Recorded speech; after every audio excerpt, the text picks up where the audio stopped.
Ma'am, जो BJP की सांसद है कंगना रनावत, उन्होंने राहुल गांधी को लेकर जो नेता विपक्ष है लोकसभा में टिप्पणी करी, बयान दिया कि उनको देख के बड़ी असहज हो जाती हैं और एक टपोरी की तरह फीलिंग आती है, जैसे कोई टपोरी हो। इस तरीके का व्यवहार जो है राहुल गांधी का संसद के अंदर दिखाई देता है। देखिए, हिमाचल के मंडी से वो सांसद हैं और सांसद होने के नाते वो वहाँ पर नेता विपक्ष लोकसभा राहुल गांधी जी को टपोरी कह रही हैं। मतलब कि राजनीति में शब्दों कितने नीचता तक वो जा रही हैं और हमने नहीं देखा उनको कि उन्हीं के हिमाचल में उन्हीं के एक विधायक पर पोक्सो के कानून में नाबालिग बच्चे के बलात्कार में एफआईआर हुई और चार्जशीट हो गया और उसे चंबा कोर्ट में पेश होना है। ये भाजपा का विधायक है, उन्हें कहिए उस पर बोलेंगी क्या आप? कुलदीप सिंह सेंगर भाजपा के विधायक ने नाबालिग बच्ची का बलात्कार किया, उस पर बोली।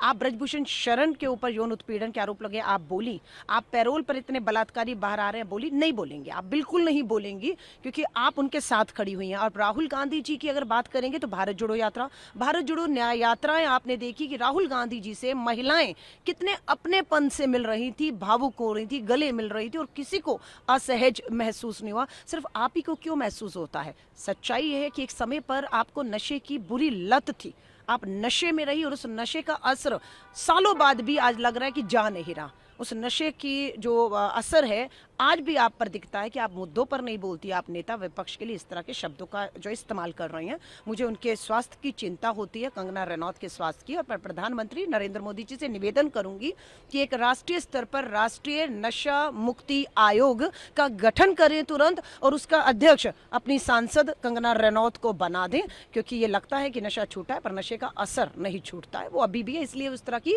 टिप्पणियां कर रही हैं और इसको लेकर वो बच नहीं सकती हैं। जिस तरीके का आप देखिएगा, महिलाओं में बहुत गुस्सा है, बहुत ज़्यादा रोष है कि एक महिला सांसद को मंडी के मुद्दों पर, हिमाचल के मुद्दों पर, महिलाओं के मुद्दों पर जो बोलना चाहिए वो बोलने की बजाय। और उनको सबक भी दूंगी। स्मृति ईरानी भी बहुत घमंड में थी कि वो सांसद हैं और वो ये हैं वो हैं करके, और सोनिया गांधी माफ़ी मांगो, सोनिया गांधी माफ़ी मांगो संसद में बोला। आज सोनिया गांधी वही संसद में हैं और उस सास भी कभी बहू की तरह गायब हुई उस सांसद का आज पता नहीं है।